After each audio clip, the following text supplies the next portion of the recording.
Anyanmadofo yechia obi biala sabre ya utie yen. Yade nchia firi Odoma Nkoma TV. Nkra nchia efiri Odoma Nkoma kachi ene yade bram sabre.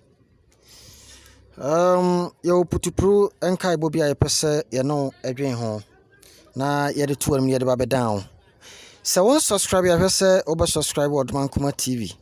Na watimi aba beka platform we ho. Eha ene ba bia no kware di ahim. Eha ene ba bia no kware da. Eha ena sabi asamba ye nyina obi achi na yede no kremom ene kasam ni wie. So wo subscribe wi a na fi wa share e de ama wunua na wa like page no. So what you say na wa like page no. Na ye hye mo bonso say ye be so mo sompa sa ye nye kataso mu maso. Sa ye nye kataso mu maso. Yeda obi bia ase. Yo ase na yete se ana ye hwe social media platforms ahodo na Ghana bloggers mu bia omunya se asamba won to mboase na putupru eka omonko anka da bia obi anyasem da bia anka obi ewu da bia nka yachi obi for arrest deaths and near kaka ho ya wasa ne hu se nkrofo bi a start produce some videos bi any ade ate drop no rough ese eye sechere amankwa ya sechere amankwa ye nyina anim se edin etare friend pa hoteli sinitwam no edin a de friend no hoteli just meka na say Odoma Nkoma kura de ye start use sechere amankwa no be say almost 10 years ni 10 years ana so the fan say be 9 years to 8 years ni ya enti Odoma Nkoma ye na ye adwuma pa pen ye na ye adwuma pen na ye na nipa bi dia ba betu dwa se sabe ka fra chempa aduasa sechere amankwa akokura sechere amankwa atwene ni ahwedan sechere amankwa anya ne ba bi ko sechere amankwa awu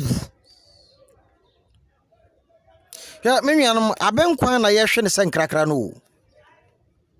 enti me ho sa na menya message ewo ye box me yekohwe ya na ye fans ni bia start me kan se Odoma Nkoma na ade mu upload ene sechere amankwa awu moma ho details den obi biala o chro yen tie ne ye pa ye ha ne nokre no ene say won ma set so a won mu twa TV series won ma set so o mu twa sini won ma set so a just o mu twa movie na ne sa ene kokoba ye say movie na o mu etwa no so ho ba bia storyline no enda no storyline eda no ennam no eno na obi abom modern akwakofa wa print saade no because ono ankasa no ye fe ne sechere amankwa ma wo hwe edin na ba na edin ya kwasi mansa sesi ano which is which ebinu ma produce Facebook ne ye kan say Instagram ne Twitter ene ye kan say YouTube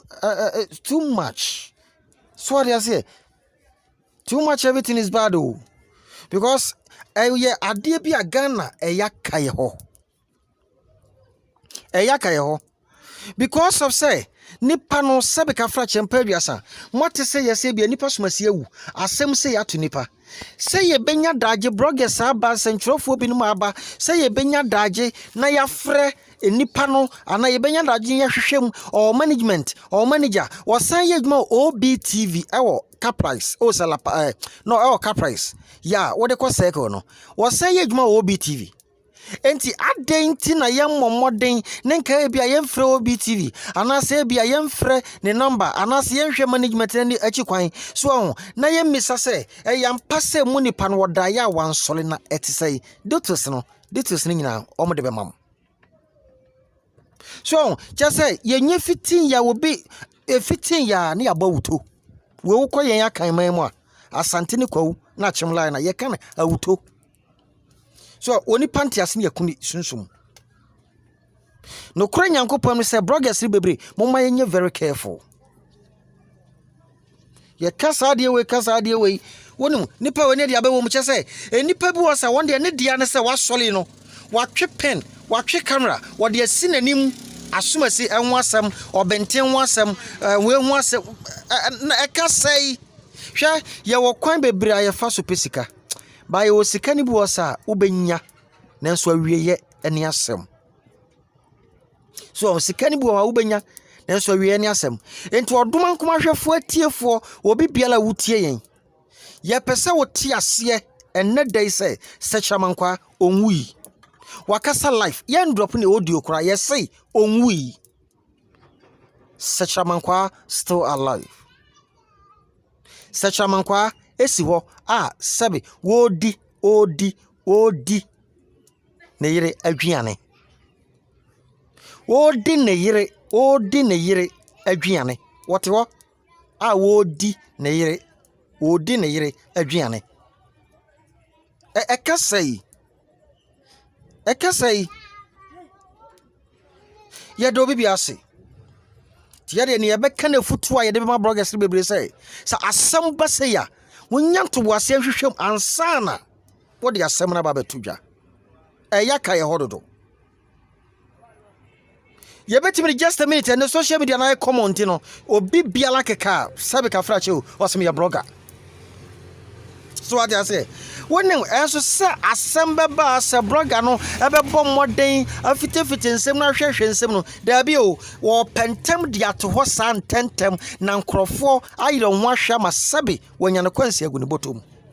at the end of the day no e dey na obenya faso be na obenya so awon e ba ne sa what deceive ya kan say viewers say wo kan yi na wo viewers nyina so go platform so no mo ko say e confirm say nya no kra na ye dey ye wo kwan bebre fa so pesika na mo nyi sika nyina na sabu nya gu botoma e de papa bebreo ye do bibia ase onwu ye wote ase won subscribe ya subscribe